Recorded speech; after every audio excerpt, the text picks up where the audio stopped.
So you failed your Army PT test, or maybe you might fail yours, and you stumbled across this video. Well, it's not the end of the world if you fail your Army PT test. Now, the Army will have this rule, like they'll say something along the lines of, "Well, you fail your PT test twice, they'll start the process of kicking you out," and that could happen.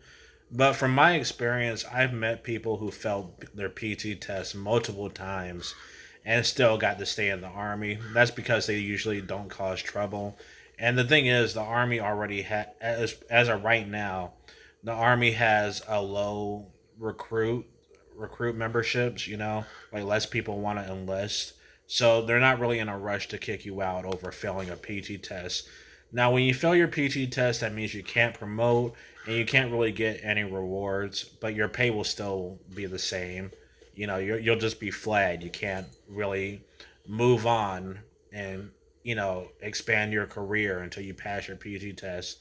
When I was in the army, I served from 2019 to 2024. I failed about three PT tests, and it was not a good feeling at all. And what I did was is that I looked at what I needed to work on, and then I would just exercise and diet. There's no point trying to stress yourself out over it. It's not the end of the world. You're still gonna get your pay, but yeah, you definitely do want to pass your PT test just so you can get rid of that annoying flag and not have to go through any awkward conversations. And especially if you want to promote. Now, if you want to promote, there's a good chance you're not going to fail your PT test. But if you're someone who doesn't really care about promotions but doesn't want to be flagged, then yeah, you want to pass your PT test. Usually, when you fail your PT test, you get a lot of time to get back in physical shape, so you can pass the next PT test, or if you're confident, you can request to do another PT test earlier. Like you can do a PT test with another unit that's in the process of doing a PT test, or have like an NCO help you do your own personal PT test. The first PT test I failed, it was always the 2 mile run. I got out of shape once I left basic training and AIT, and yeah, because that's the thing about the army. Especially if you're not a combat MOS, there's a good chance you can get out of shape. You know, it happens. There's no shame in it. Like I said, your career's not over, your life's not over. Just work on what you need to work on. If you have an injury that's preventing you from passing a PT test, definitely address it. Go see a medic. Go to the doctor. Go to the army doctor. You know, get some X-rays. Get your body checked out. Because then, if you have a valid injury that's preventing you from passing a PT test, then they really can't punish you for that. Or yeah, if you failed your PT test, all I can really say is don't stress out and just try to work on what you failed at. If you failed at running, just run more. If you failed at there's a new PT test nowadays. um, See, back when I joined, the old PT test was push-ups, sit-ups, and a run. Now there's like a bunch of new exercises like the sprint, drag, carry.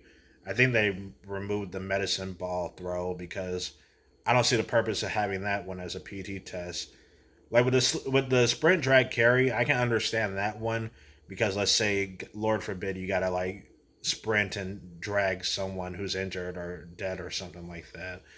But with the medicine ball throw, and I always pass that one, but I don't see why that would need to be on a PT test. Uh, it sucks, but you just gotta you just gotta pull through. Failure. The good thing about failure is that it does help you learn, and when you fail your PT test, it helps you learn what you need to get better at. Another big recommendation, focus on having a healthier diet. You could have failed your PT test because you've been eating like shit, you know. Because once you get into the army, it's super easy just to binge fast food instead of eating at the dining facility or buying groceries that are healthy, like fruits and vegetables. So, yeah, that's another thing I did when I failed my PT test. I would just start eating healthier. There have been times in the army where I did get, overweight, so I had to focus on weight loss as well. Analysis complete. And it's not a good Analysis time, complete. Analysis but complete. yeah, Analysis complete. uh, I don't know. I just want to bring comfort to anybody who has like anxiety over failing a PT test. Now, don't let this video be like, oh, that means you can fail your PT test all the time. No, don't do that. You definitely want to pass your PT test if you fail it, but also just don't stress out about it. I remember when I failed my first PT test, I became super stressed out and worried for like a month until I passed the next PT test. And yeah, there are other times where I failed a P. I already mentioned before I failed like 3 PT tests. But the thing is, every time I failed one, especially with the new one, I was like, dang, I need to get better. I need to stop being like this. And, I just took exercising and training more seriously. And, just ate healthier. Or just eat healthier. And, yeah. I also want to just bring up that your mental health is very important. So if you're in the military and you're feeling stressed out and stuff, or depressed, there's no shame in talking Enemy presence to detected. like a Analysis therapist. view updated. Anyway, that's all I wanted to say.